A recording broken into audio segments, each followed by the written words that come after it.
Tanusree Barua came to Hong Kong in 2019 with her husband Dipen. She was born and raised in Chittagong, Bangladesh. While the state religion of Bangladesh is Islam, both Tanusree and Dipen come from Buddhist families. While adapting to her new life in her first time away from the country of her birth, Tanusree became a mother and pursued a master's degree in Buddhist Studies at the Buddha-Dharma Center of Hong Kong. The Buddha-Dharma Center of Hong Kong promotes the study and research of Buddhism through academic courses and publications. It also opens its door to the various Buddhist communities in Hong Kong.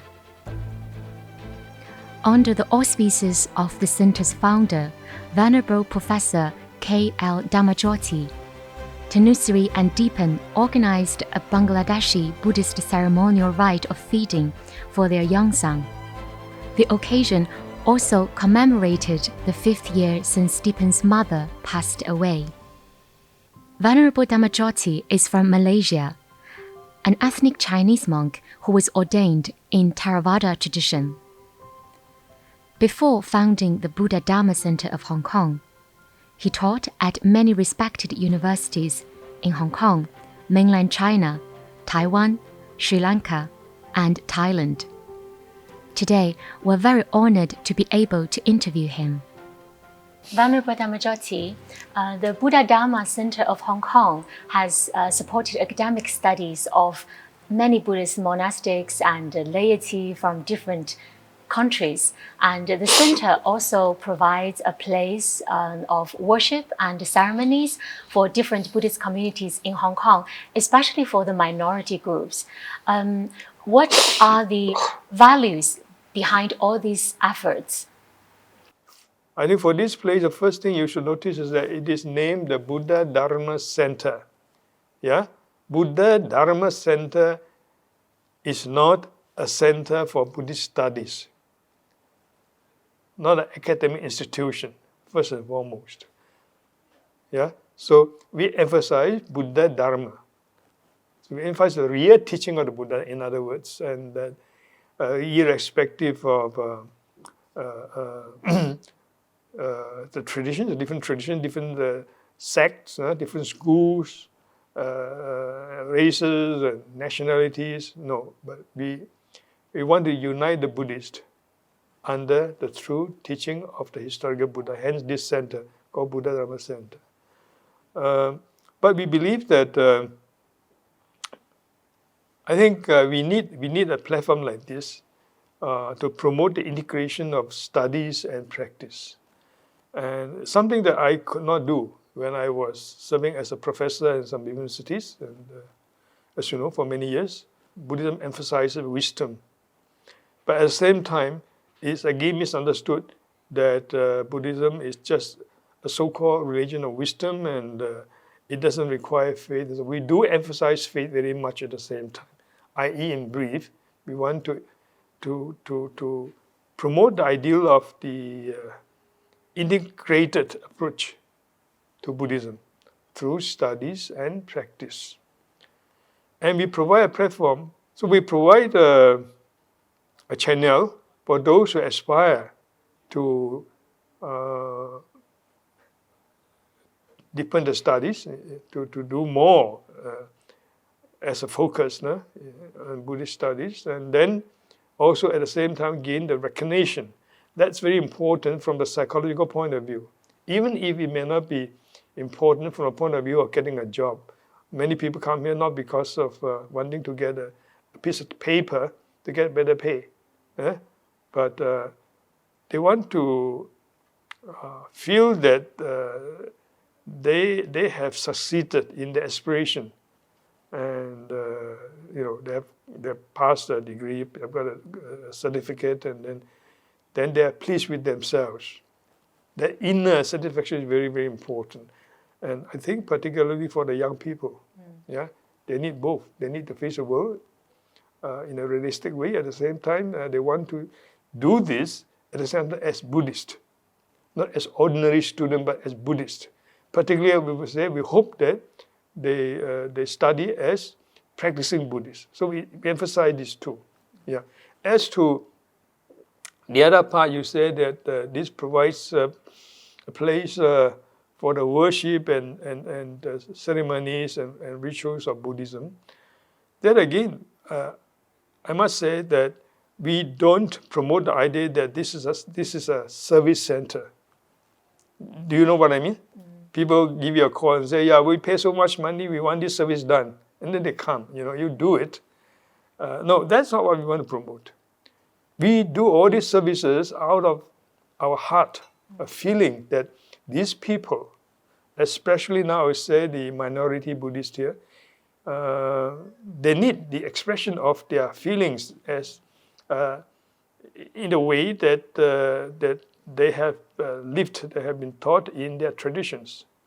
Yeah? And we feel for them, so we want them to have a place to express this. So we emphasize the expression of emotion very, very much. Something, again, we cannot do very much in a normal institution, like a university. So, you see, we provide university courses, we provide university qualification at the same time. We also have ways to help them to develop, to refine their religious emotions. This is what we hope to contribute towards. Yeah. So as to what are the values, I think I have already outlined just now, and that is faith, vigor, mindfulness, and integration or equipoise, and wisdom or understanding. So there are 5 aspects of human development, and we emphasize that according to the Buddhist teaching, they must be integrated. Yeah. So you should not be one-sidedly intellectual, one-sidedly just emotional, but you need all this.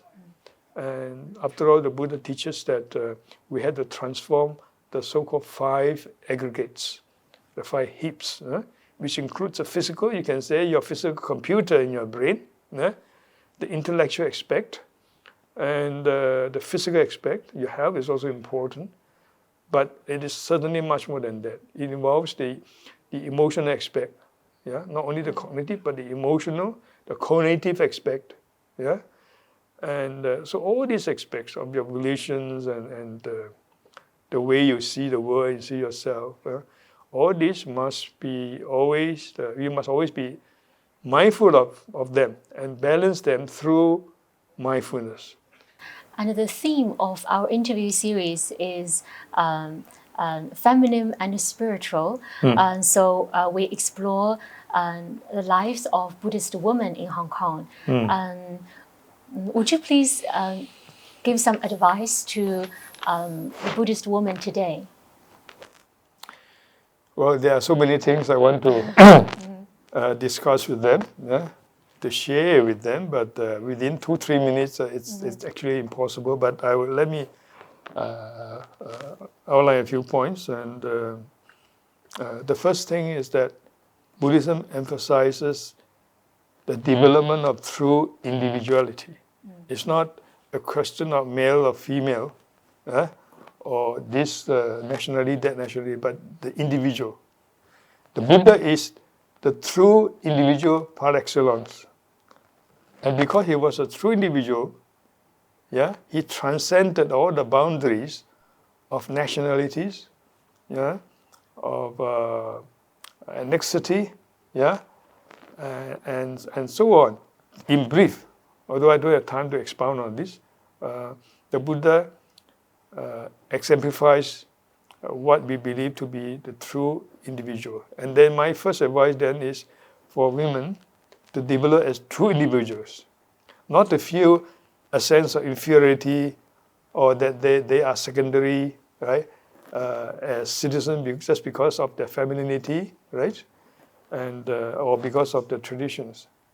Think of yourself as an individual, not as a male or female even. You see, the Buddhist ideal is the idea of transcending or this polarization.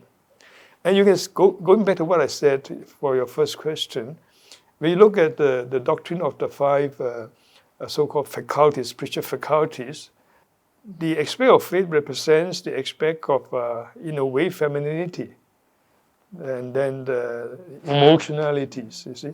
And women endowed with this, very fortunately, with this powerful capacity to express emotionally, and in that sense, I would say they are true to human nature. So given this fortunate endowment, I think they should develop them as individuals, but ultimately, Buddha advises to go beyond this polarization.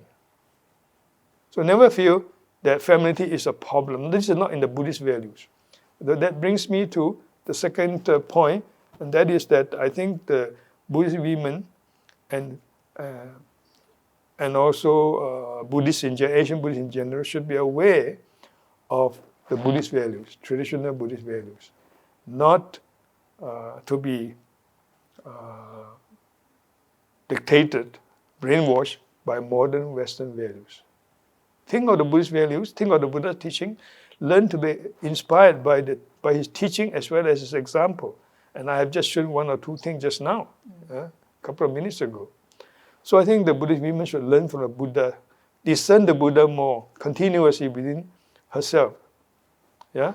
And what it means to be Buddhist. What are the Buddha's teachings? Yeah? Particularly in the modern context, as modern women. Yeah? And never feel victimized just because you are females, or you are inferior, and you always have in the mode of fighting against so-called the other opposite.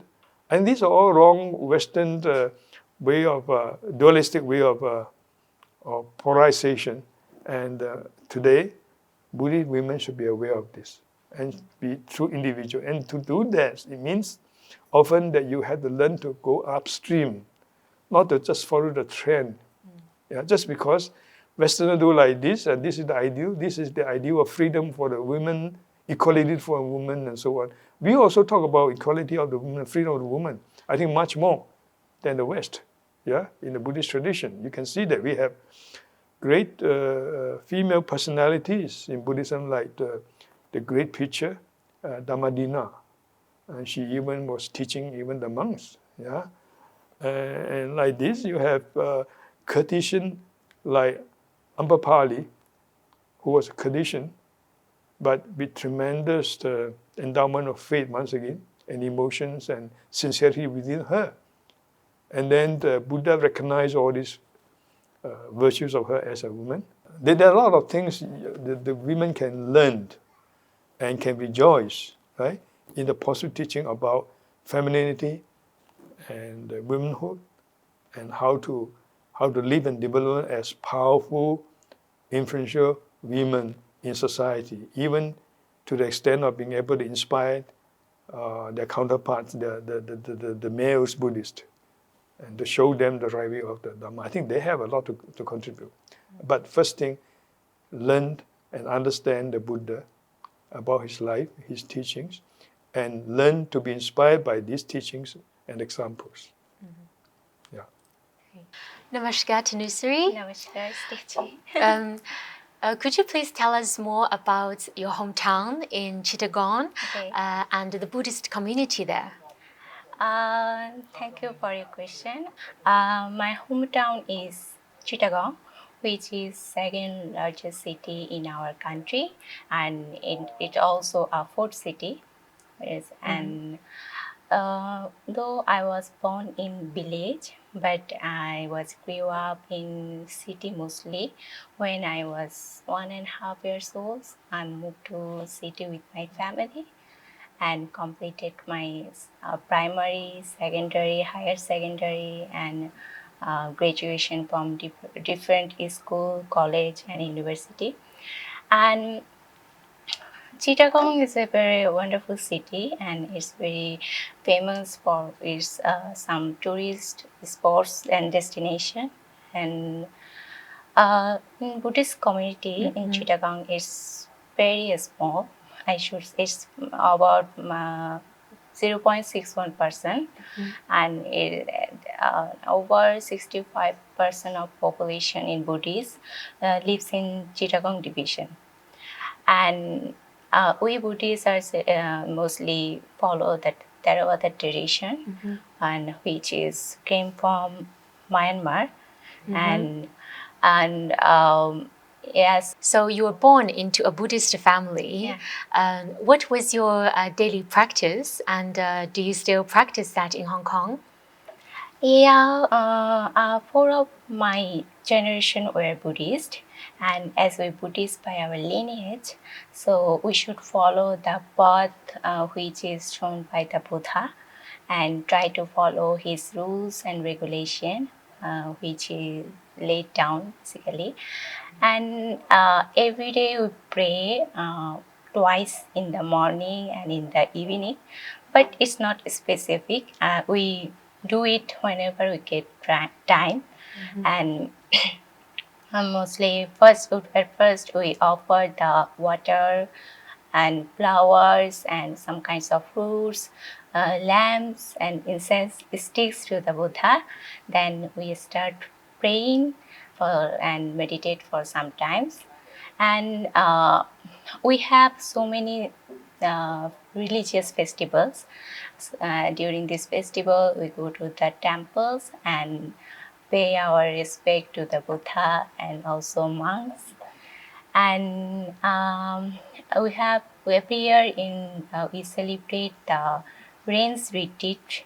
It's called rains retreat for 3 months, and in Pali it's also called Basavasa, and it's mostly important for Buddhist monks, nuns, and also Buddhist lay people. And it's also Theravada tradition. And I know that it also observed by Thailand, Sri Lanka, and also maybe Myanmar also. And during this rains retreat period, we Buddhists follow the 8 precepts. This is 8 precepts which mostly laid down by Buddha, and is for abstaining from, or should abstain from killing, stealing, and telling lies, and abstaining from eating after noon. So it's very important, and we should follow these things every day. And after this rains retreat, is marked by Pavarana ceremony, it's called. And after this ceremony, we celebrate the Kathina or rope offering festival, which is continue for further 1 month. And your second question was, do you still practice that yeah. in Hong Kong? Yeah. Now after I'm coming in Hong Kong, I try to follow my religious rules, and in my home I also set up a small Buddha's altar, and where I put some Buddha's statue and Buddha's pictures also. And whenever I get time, I try to pray and meditate for some times, and it's feel me being peace mentally and also physically. And all of us Buddhists here in Hong Kong, we celebrate our religious and traditional program in these Buddha-Dharma centers, and we feel very enjoy and grateful that time. So you did your undergraduate studies at University of Chittagong, and now you're also pursuing a master's degree at the Buddha-Dharma Center of Hong Kong. And you have been studying Buddhist Studies. Why did you choose this major? Actually, in our country, after completing our higher secondary program, we need to take entrance exam for get admission in university. And that time I had to wish that I get admission in Chittagong University, because it is very famous for in our country as a public university. So after my entrance exam, and I got the Buddhist Studies as my major, and I was very happy, and also my family was very happy, and they encouraged me doing my best in this field.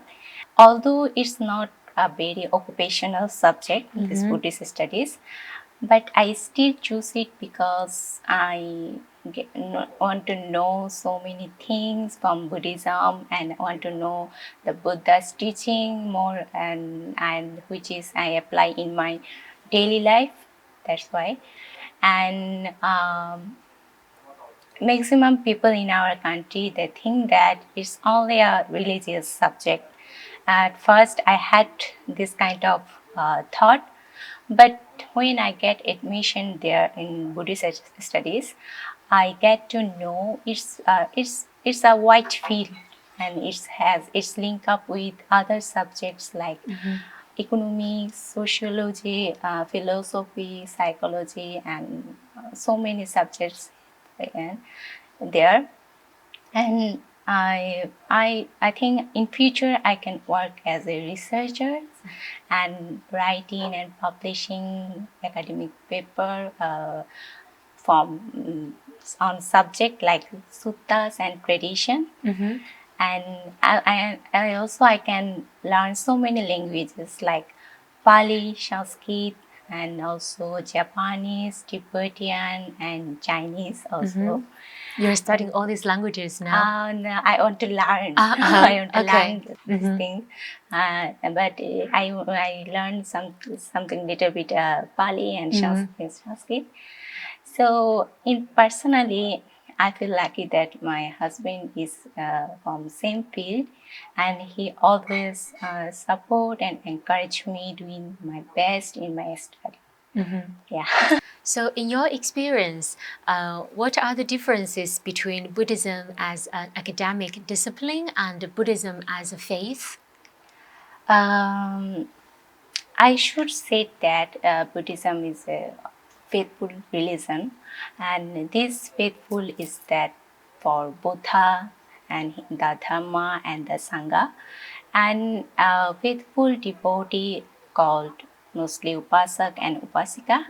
These Upasak and Upasika follow and practice the five precepts and offer the dana to the Buddha and monks. And these monks always spiritually guide them and bless them for their goodness. Although people think that Buddhism is not a faithful religion, they don't believe in Buddha's teaching also and the Buddha, but I think that having faith is most important to be a Buddhist and Buddhist practitioner. So no one can be a Buddhist without faith. So in academic side, I think that anyone can take Buddhism as their major, or they can study Buddhism, because in my university in Bangladesh, there are so many students from different culture and religion, and they take the Buddhism as their major, and they want to learn about about Buddha's teaching, and also they will learn about more and more about this tradition, and they take it like as a subject in Buddhism. And I think a study in Buddhism means incurring and learning more about Buddha's teaching. It provides us guiding the principle for proper faith and practice. And I also think that through this faith, we can achieve a great academic success. And also, when I believe in and when we accept the Buddha's teaching, then we can understand for the first time the correctness of the Buddhist philosophy in our life. Among all the interviewees, you are the youngest, but actually you are the only mother. Yeah. How did it feel to become a mother all of a sudden? And what are the inspirations and challenges of motherhood? It's a very complicated question. I think being a mother is hardest jobs in the world, but it's still yet the most rewarding. And although motherhood is not easy, but it's very special moments for all mothers. When I can see my child is grow up and he little mischiefs and playing with him, talking to him, and feeding him and putting him to sleep, is these things increase the taste of motherhood. And it's really amazing feeling for me and I think for all mothers. And he always rewarding me with his love and care. These things is very cute. And being a mother means my service is always demanded and expected. Most of the time it's without break. So it's okay. It's common for every mothers. And when we with a baby, its home is always lively and noisy, and there is never a dull moment in my life when I have baby, because his innocent acts make my day. And I never feel bored and never feel alone because of him, and I really proud to be a mom in this little human. And also, I think that in personally, motherhood is not all challenges and sacrifices, because I get to experience the joy of being a mother in unlimited times. That's why I should say that motherhood is messy but yet lovely. Yeah. Tanusree met her husband through an arranged marriage. Dipen obtained his PhD at the University of Hong Kong and now serves as an honorary lecturer at its Center of Buddhist Studies. He's also a regular editorial contributor to the online Buddhist journal Buddhistdoor Global. But today, we invite him to join us to talk about marriage and parenting. Dipen and Tanusree, so you two actually met through an arranged marriage. How did that happen? Arranged marriage, of course, it's a kind of odd for many people in modern time. When my mom passed away, she had a kind of desire, wish, not desire, I would say wish, to see one of her son's wife, but it was unfortunate for her, she passed away. And my father then became alone. And actually my father and sister also insisted me to get married. But I did have a feeling that to get married, to choose a partner from our country and also from same culture and also from same religion as Buddhist, I think I preferred that one. Then my family started searching, girl, suitable girl, beautiful girl. So finally, both families actually started sharing about me and also about her. Then, when they felt that we are a good match, then we shared our profile, each other, and we started talking through phone calls, video calls, Facebook chat, etc. So we found that, I think we are quite, very, very, very much comfortable matching each other. So that way, actually, got to know each other and we finally married. I would not say it's a kind of arranged marriage directly, because our family knows each other for quite a long time and we are very close to each other too. Family-wise, we are very close. Now it seems that people have more opportunities to meet other people, but the divorce rates are actually going up around the world. So in your view or in your culture, what constitutes a good marriage? Yeah, so do you want to share anything? You share first.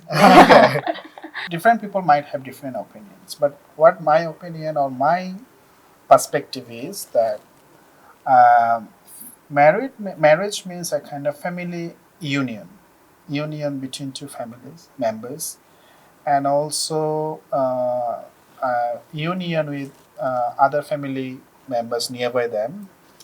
So what I see that here, that we have to extend our love, relationship, caring, and also sharing to each other. I mean, not only both of us, and also taking care of our parents, taking care of her parents. For example, she's taking care of my father and my all family members, and I do also take care her family members, her parents, brother, and other sisters as well. So we do have good contact every day, not even, I mean, not in a week, once in a week, every day. We call through video call every day. They also call us when they are free or when we are free. So we have a very good connection to each other. Yeah. And So I think this is wonderful thing. and there's also definition for good marriage. Yeah, this is a good marriage. Yeah, this is, I think, good marriage. Yeah, this is a kind of definition, I should say. So last March, your son came to this world. What kind of childhood do you want to provide for him, and what do you expect from him? As a parents, we want him. We give him a great childhood, and maybe it depends on him. And of course, we give him our religious rules and teach him, and These things. I've read, of course, when you start chanting, or you chant actually we pray every day. When we take him also with us and pray together, and I think it's he also exciting about this. He enjoys it actually. Whenever he sees some Buddha statues or some religious pictures, he doing something like that. So, and childhood, of course, what I say, he would grow up.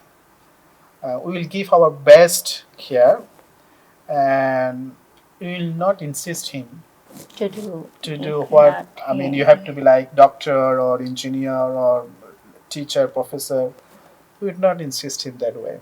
It's completely depends on him. His intention and what he wants to be.